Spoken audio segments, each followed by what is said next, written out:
लेकिन यहां पे प्रकाशित वाक्य के 13वें अध्याय के पहले और दूसरे वचन में यूहन्ना एक पशु के बारे में बताता है, और एक ऐसे पशु के बारे में बताता है जिसके 7 सिर और 10 सींग थे। और प्रकाशित वाक्य उसका 13 अध्याय पहले और दूसरे वचन के अंदर जिस पशु को समुद्र में से निकलते दिखाया गया है, अधिकांश बार जो बाइबल के स्कॉलर्स हैं और जो मसीही लोग हैं इस बात को मान लेते हैं कि समुद्र में से ये 7 सिर वाला जंतु जो निकल रहा है, पशु जो निकल रहा है, ये एंटी क्राइस्ट है। लेकिन ये 7 सिर और 10 सींग वाला पशु जो है, इसके बारे में प्रकाशित वाक्य के अंदर ही इस बात को बताया हुआ है कि ये किसी मनुष्य का, एंटी क्राइस्ट का प्रतीक नहीं है, लेकिन ये विश्व साम्राज्यों के प्रतीक के रूप में यूहन्ना के द्वारा प्रदान किया गया है। और यदि हम इस 7 सिर और 10 सींग वाले पशु को एंटी क्राइस्ट मान लेते हैं, तो फिर प्रकाशित वाक्य उसका 17 अध्याय 9 से लेकर 14 वचन जब हम पढ़ें, तो वहां पर एक बहुत बड़ी समस्या जो है वो खड़ी हो जाती है, क्योंकि खुद यूहन्ना ने इस बात को बताया है कि ये 7 सिर और 10 सींग वाला पशु जो है वो 7 साम्राज्यों के प्रतीक के रूप में प्रदान किया गया है।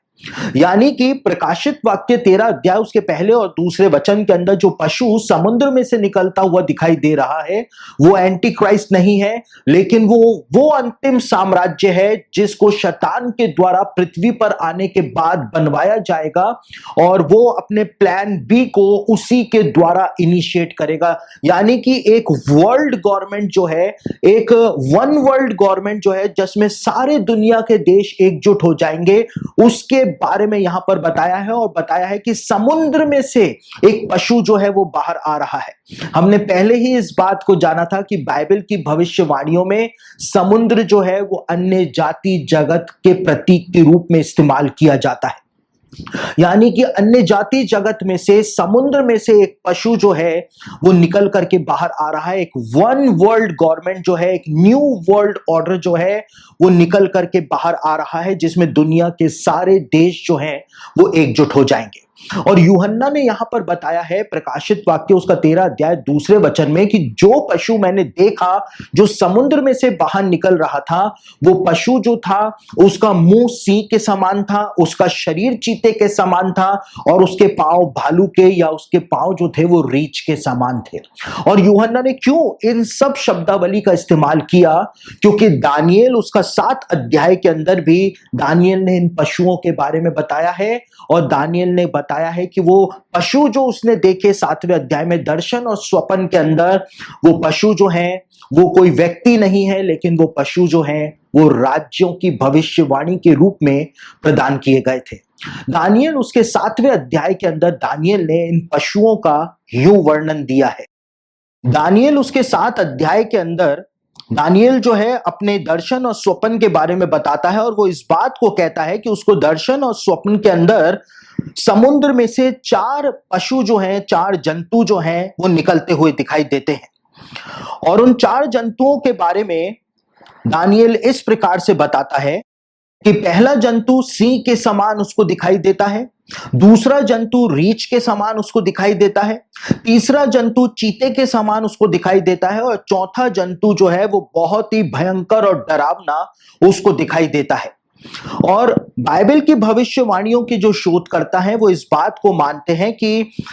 दानियेल ने जो कुछ भी यहां पर देखा, उसमें सिंह जो उसने देखा वो बेबीलोन के साम्राज्य का प्रतीक था, रीछ जो उसने देखा वो फारसी और मादी साम्राज्य का प्रतीक था, और चीता जो उसने देखा वो ग्रीस यानी कि यूनानी साम्राज्य का प्रतीक था, और चौथा जंतु जो डरावना जंतु उसने देखा वो रोमन साम्राज्य का प्रतीक था। और बाइबल की भविष्यवाणियों के विशेषज्ञ इस बात को कहते हैं कि दानियेल उसका 7 अध्याय उसके 17वें वचन के अंदर खुद दानियेल ने इस बात को बताया है कि ये 4 जंतु 4 राज्यों के या 4 साम्राज्यों के भविष्यवाणी के रूप में, प्रतीक के रूप में प्रदान किए गए हैं।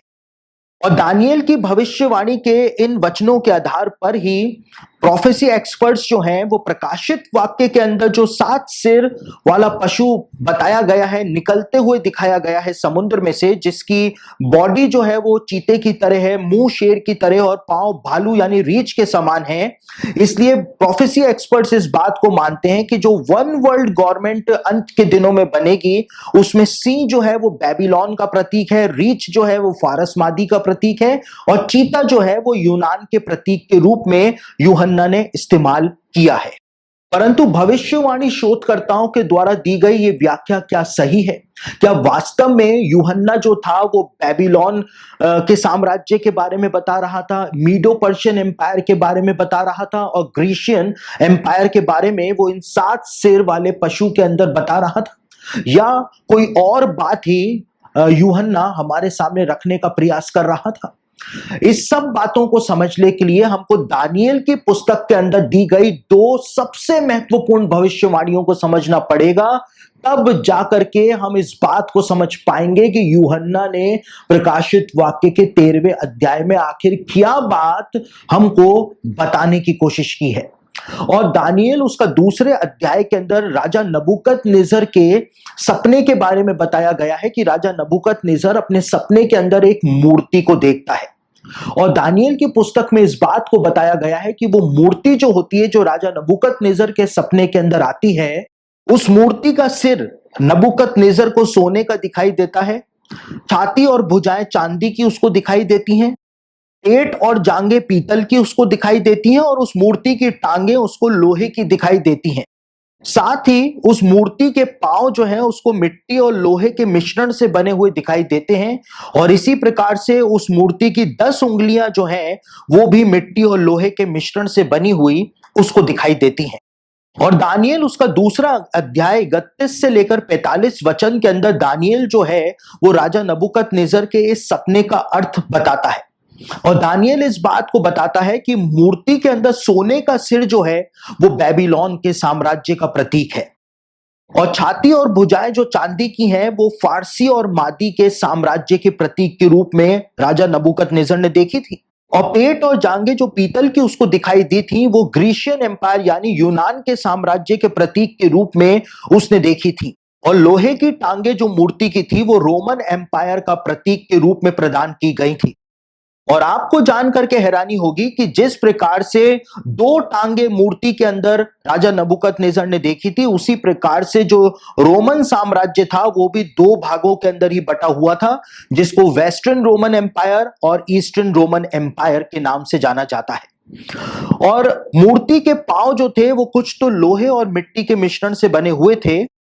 एक पांव जो है वो होली रोमन एम्पायर जिसका उदय 800 एडी के अंदर हुआ था और दूसरा पांव जो है वो ऑटोमन एम्पायर जिसका उदय 1517 के अंदर हुआ था, उनको दर्शाने के लिए भविष्यवाणी के रूप में प्रदान किए गए थे। और जो 10 उंगलियां मिट्टी और लोहे की बनी हुई थी वो अंत के दिनों के एक किंगडम के बारे में, राज्य के बारे में भविष्यवाणी के रूप में राजा नबूकदनेस्सर को दिखाई गई थी। राजा नबूकदनेस्सर ने सपने के अंदर जो मूर्ति देखी थी वो भविष्य में आने वाले जो विश्व साम्राज्य थे उनकी भविष्यवाणी के तौर पर उसको ये भविष्यवाणी जो थी वो प्रदान की गई थी और एक प्रतीकात्मक रूप से एक मूर्ति के रूप में ये भविष्यवाणियां जो थी वो प्रदान की गई थी। 4 साम्राज्यों के बारे में बताया गया था मुख्य रूप से, और उसके बाद आगे के साम्राज्यों के बारे में भी राजा नबूकदनेस्सर को बताया गया था उस मूर्ति के द्वारा, सपने के द्वारा। लेकिन दानियेल उसका 7वें अध्याय के अंदर एक और भविष्यवाणी जो है वो प्रदान की गई है, जिसमें दानियेल अपने सपने और अपने दर्शन के बारे में बताता है कि अपने सपने और दर्शन के अंदर दानियेल ने समुद्र में से 4 पशुओं को, 4 जंतुओं को निकलते हुए देखा था। और दानियेल उसका 7 अध्याय 2 से लेकर 7 वचन में दानियेल ने इस प्रकार से वर्णन दिया है। दानियेल ने यह कहा, मैंने रात को यह स्वप्न देखा कि महासागर पर चारों ओर आंधी चलने लगी। तब समुद्र में से 4 बड़े बड़े जंतु जो एक दूसरे से भिन्न थे निकल आए। पहला जंतु सिंह के समान था और उसके पंख उकाब के से थे।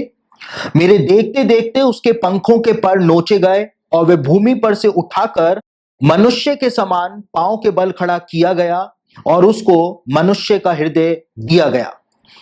फिर मैंने एक और जंतु देखा जो रीछ के समान था और एक पंजर के बल उठा हुआ था और उसके मुंह में दांतों के बीच 3 पसलियां थी और लोग उससे कह रहे थे, उठकर बहुत मांस खा। इसके बाद मैंने दृष्टि की और देखा कि चीते के समान एक और जंतु है जिसकी पीठ पर पक्षी के से 4 पंख हैं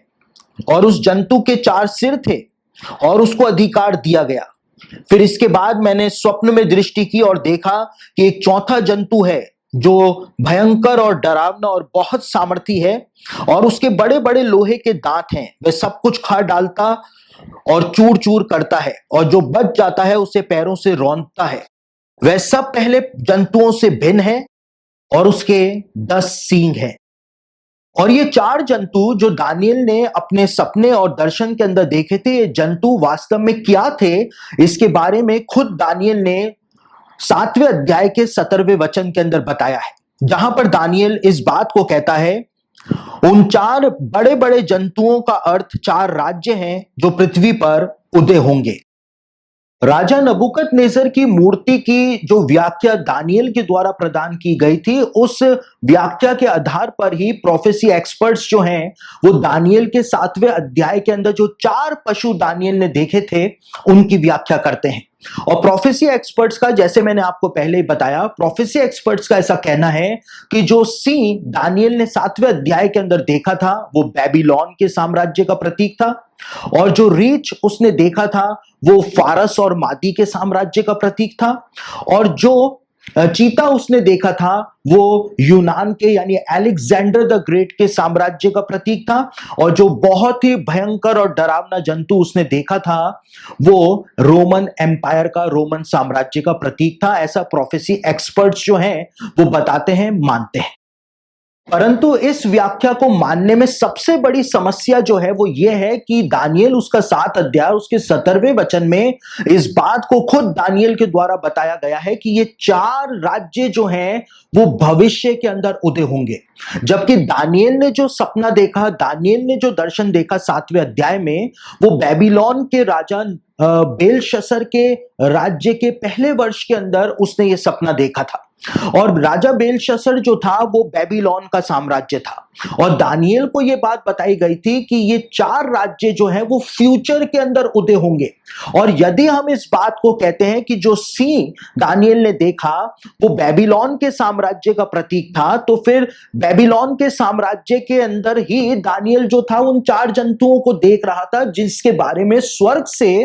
ये बात बताई गई थी कि वो तो फ्यूचर के अंदर उदय होगा। तो जब बेबीलोन का साम्राज्य उस समय पृथ्वी के ऊपर था जिसमें दानियल सपना देख रहा था, जिस शासन काल के अंदर, वो फ्यूचर के अंदर कैसे उदय हो सकता है। और यहीं से ही ये शंका उत्पन्न हो जाती है कि दानियल जो था वो बेबीलोन के बारे में, मीडो पर्शिया के बारे में, ग्रीस के बारे में और रोम के बारे में भविष्यवाणी नहीं कर रहा था, लेकिन दानियल जो था इन 4 पशुओं के बारे में जब बता रहा था, जंतुओं के बारे में जब बता रहा था, तो वो कोई और बात की तरफ हमारा ध्यान जो है वो खींचने का प्रयास कर रहा था जिसको हम अक्सर नजरअंदाज कर जाते हैं और हमारी व्याख्या जो है वो राजा नबूकदनेस्सर की जो मूर्ति है उस व्याख्या के आधार पर हम दानियल के 7वें अध्याय की व्याख्या भी कर देते हैं। और इसीलिए हम कभी भी इस बात को नहीं समझ पाते हैं कि दानियल ने 7वें अध्याय के अंदर आखिर क्या बताने का प्रयास किया था। और इसी बात को जब यूहन्ना ने प्रकाशित वाक्य के 13वें अध्याय में लिया तो वो आखिर हमको क्या बात बताना और समझाना चाह रहा था। बाइबल के कई सारे जो प्रोफेसी एक्सपर्ट्स हैं वो इस बात को बताते हैं कि दानियल ने जो दर्शन यहां पे 7वें अध्याय के अंदर 4 जंतुओं का देखा था, वो दर्शन जो था वो अंत के दिनों की भविष्यवाणी के रूप में उसने प्रदान किया था और बताया था कि जब हम अंत के दिनों के बिल्कुल अंतिम चरण के अंदर पहुंच जाएंगे तब ये 4 साम्राज्य जो हैं वो हमारी आंखों के सामने आएंगे। पृथ्वी पर ये 4 साम्राज्य उदय होंगे और इनका बेबीलोन से, मीडो पर्शिया से, ग्रीस से और रोम से कोई लेना देना नहीं होगा। प्रोफेसी एक्सपर्ट्स इस बात को मानते हैं, कई सारे। और प्रोफेसी एक्सपर्ट्स का ऐसा कहना है कि यहां पर जो सी दानियल के द्वारा देखा गया था, ये सी जो था वो वास्तव में ग्रेट ब्रिटेन के रूप में दानियल के द्वारा बताया गया था। और ग्रेट ब्रिटेन जो था, इंग्लैंड जो था, उसके साम्राज्य की भविष्यवाणी दानियल यहां पर दे रहा था। और दानियल इस बात को बता रहा था कि एक और फ्यूचर के अंदर एक जंतु जो है वो आएगा, फ्यूचर के अंदर एक राज्य उदय होगा, और उस साम्राज्य का निशान जो है, प्रतीक जो है, वो एक सिंह होगा। और आपको जानकर के हैरानी होगी कि इंग्लैंड का जो शासन था, इंग्लैंड का जो साम्राज्य था, वो इतना बड़ा था कि उसके लिए कहा जाता है कि इंग्लैंड के शासन के अंदर, राज्य के अंदर सूरज अस्त नहीं हुआ करता था। और दानियल जो था वो इसी की भविष्यवाणी दे रहा था, क्योंकि जब उसने एक सिंह को देखा तो सिंह जो है वो ग्रेट ब्रिटेन का राष्ट्रीय चिन्ह जो है वो माना जाता है। कोट ऑफ आर्म्स जो है ग्रेट ब्रिटेन का, उसके ऊपर एक सिंह बना हुआ ही आपको दिखाई देगा। और दानियल ने अपनी भविष्यवाणी के अंदर इस बात को बताया था कि वो सिंह जो था, उसके उकाब के से दो पंख थे, और उसके उकाब के पंख जो थे वो नोचे गए, और उसके उकाब के पंख नोच करके धरती पर फेंक दिए गए। और उसके बाद क्या देखा कि वो उकाब के पंख जो हैं वो अपने पैरों के बल खड़े हो गए, और उकाब के पंखों को मनुष्य के समान एक दिल दिया गया। आपको जानकर के हैरानी होगी कि ग्रेट ब्रिटेन का शासन जो था, राज्य जो था, वो अमेरिका के ऊपर भी था, और अमेरिका के ऊपर भी ग्रेट ब्रिटेन ने अधिकार किया हुआ था। और वहां पर भी सारे अत्याचार जो अंग्रेज दुनिया के अंदर किया करते थे, वो अमेरिका के अंदर भी वो लोग किया करते थे। लेकिन 1776 में जो 13 कॉलोनीज अमेरिका के अंदर थीं, उन्होंने किंग जॉर्ज थर्ड जो थे उनके खिलाफ विद्रोह कर दिया था और युद्ध का ऐलान कर दिया था, और अमेरिका जो था वो ब्रिटेन से पूरी तरह से आजाद हो गया था। ब्रिटेन को, ग्रेट ब्रिटेन को अमेरिका को छोड़ करके जाना पड़ा था। और आपको जान करके हैरानी होगी, आप आश्चर्यचकित हो जाएंगे इस बात को जान करके कि अमेरिका का जो ऑफिशियल सिंबल है, अमेरिका का जो राष्ट्रीय चिन्ह है, वो एक उकाब ही माना जाता है। और जब दानियल ने इस बात को बताया कि उस शेर के उकाब के समान पंख थे, यानी दानियल जो था वो इस बात को बता रहा था, इस बात की ओर हमारा ध्यान ले जा रहा था कि वो उकाब के पंख जो हैं वो ब्रिटेन ने अमेरिका के ऊपर अपना अधिकार कायम किया हुआ है, लेकिन वो उकाब के पंख जो है वो नोच करके अलग कर लिए जाएंगे। और जब अमेरिका ब्रिटेन से आजाद हुआ तो वो उकाब के पंख जो थे उस सिंह के पीठ पर से नोच लिए गए थे। और उसके बाद दानियल ने इस बात को बताया है कि वो पंख जो थे वो अपने पैरों के बल खड़े हो गए, और अपने पैरों के ऊपर जब वो खड़े हो गए तो उसको, उन पंखों को, उकाब के पंखों को मनुष्य के समान एक दिल दिया गया। आपको जानकर के हैरानी होगी, आप आश्चर्यचकित हो जाएंगे कि अमेरिका के अंदर जो अमेरिका का राष्ट्रीय चिन्ह है, उकाब अमेरिका का राष्ट्रीय चिन्ह है, लेकिन अमेरिका के राष्ट्रपति की मुहर को यदि आप देखें, सील ऑफ प्रेसिडेंशियल सील जो है, seal of United states of America के जो प्रेसिडेंट की जो सील है,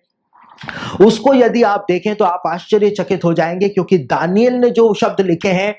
हूबहू वही के वही शब्द आपको सील में दिखाई देंगे, जहां पर एक उकाब को पंख फैलाए हुए दिखाया गया है, जो अपने पांव के बल खड़ा हुआ है, और उसकी जो शील्ड सामने बनी हुई आपको दिखाई देगी, वो शील्ड जो है वो मनुष्य के दिल के शेप में ही बनी हुई आपको दिखाई देगी। जैसा कि दानियल ने कहा था कि उन उकाब के पंख जो थे उनको मनुष्य का दिल दिया गया और वो अपने पांव के बल खड़े हो गए। यानी कि ये स्पेसिफिक भविष्यवाणी जो थी वो दानियल ने अमेरिका के लिए ही प्रदान करी थी, और अमेरिका को भविष्यवाणी के अंदर उकाब के पंख कहकर के उसने संबोधित किया था।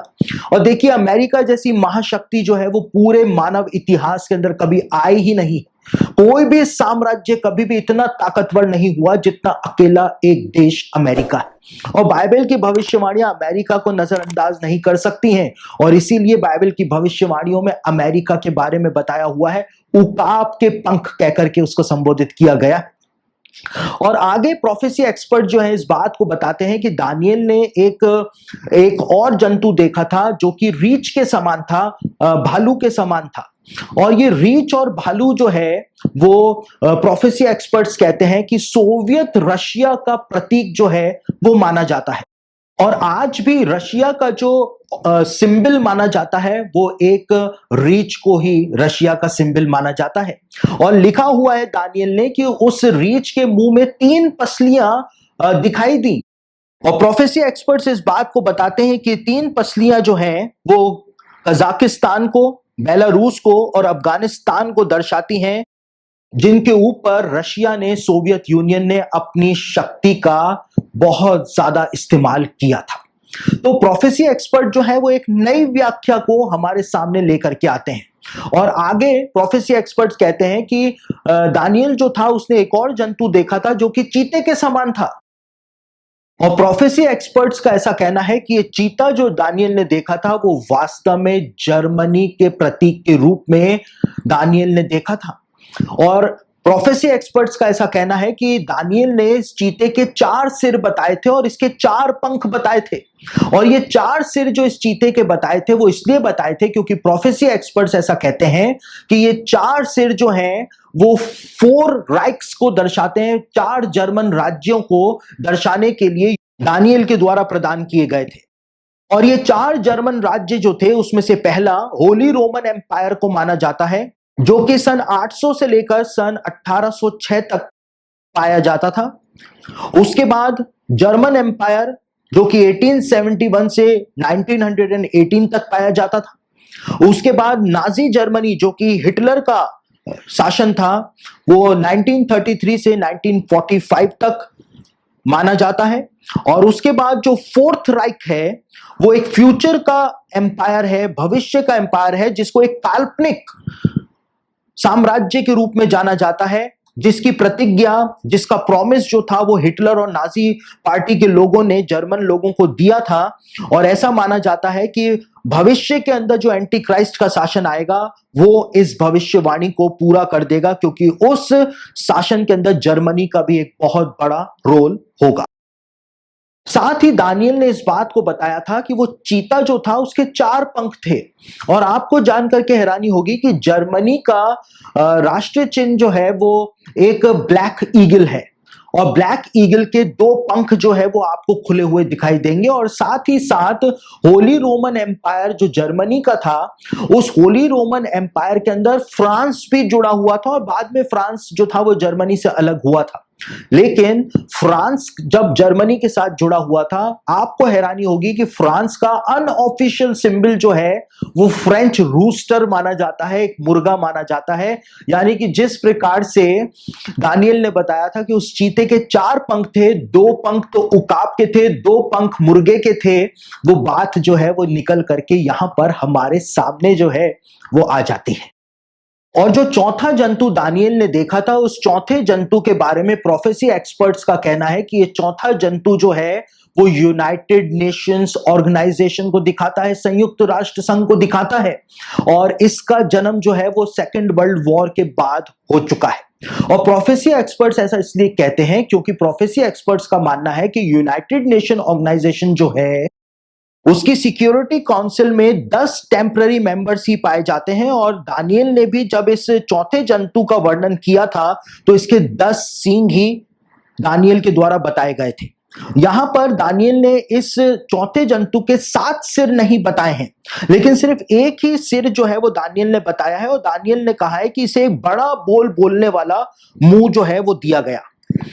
और ये बड़ा बोल बोलने वाले मुंह के लिए प्रोफेसी एक्सपर्ट्स का कहना है कि ये यूएन जनरल असेंबली के सेक्रेटरी जनरल को दर्शाता है, जो कि पूरे यूएनओ का स्पोक्स पर्सन होता है। उसको बताने के लिए दानियल के द्वारा ये बात जो थी यहां पर लिखी गई थी। और इन्हीं प्रतीकों का उपयोग यूहन्ना ने प्रकाशित वाक्य के 13वें अध्याय के अंदर किया था। और दानियल जो था उसने इन 4 पशुओं को अलग अलग बताया था, लेकिन प्रकाशित वाक्य के 13वें अध्याय में हम इन 4 पशुओं को कंबाइंड तौर पर पाते हैं। साथ ही यूहन्ना ने एक और बहुत ही महत्वपूर्ण बात बताई है। यूहन्ना ने इस बात को कहा है कि वो पशु जो था, अंत के दिनों के अंदर जो साम्राज्य बनेगा, वन वर्ल्ड गवर्नमेंट जो बनेगी, वो पशु जो था वो समुद्र में से निकलता हुआ मुझे दिखाई दे रहा था। और आपको जान करके हैरानी होगी कि यूनाइटेड नेशंस ऑर्गेनाइजेशन का जो झंडा है, जिसको यूएन फ्लैग कहते हैं, उस यूएन फ्लैग को जब आप देखेंगे तो एक साम्राज्य जो है वो समुद्र में से निकलता हुआ आपको दिखाई देगा। यानी कि जो पृथ्वी है वो समुद्र में से निकलती हुई आपको दिखाई देगी। और वही बात जो यूहन्ना ने 13वें अध्याय के पहले वचन में कही, वो यूनाइटेड नेशन के फ्लैग के ऊपर आपको दिखाई दे जाए। दूसरी और सबसे महत्वपूर्ण बात यह है कि यहां पर यूहन्ना के द्वारा दानियेल के 7वें अध्याय के जो चारों पशु थे उनको कंबाइंड तौर पर तो दिखाया गया, लेकिन यूहन्ना जो है उसने उकाब के पंख इन साम्राज्यों के अंदर, इन जंतुओं के अंदर नहीं दिखाए। यूहन्ना ने उकाब के पंखों को यहां से गायब कर दिया। तो उकाब के पंख जब प्रकाशित वाक्य के 13वें अध्याय से गायब हो गए, तो ये उकाब के पंख जो कि अमेरिका के प्रतीक हैं, वो उकाब के पंख आखिर कहां पर गए? और प्रकाशित वाक्य उसका 12 अध्याय उसके 14वें वचन को पढ़ेंगे तो वहां पर आपको ये उकाब के पंख जो है वो दिखाई देंगे। और प्रकाशित वाक्य उसका 12 अध्याय और उसके 14वें वचन के अंदर लिखा हुआ है कि उस स्त्री को यानी कलीसिया को शैतान से बचने के लिए बड़े उकाब से 2 पंख दिए गए, ताकि वो शैतान के सामने से उड़कर जंगल में उस जगह पर पहुंच जाए जहां पर वो 1260 दिनों तक पाली जाए।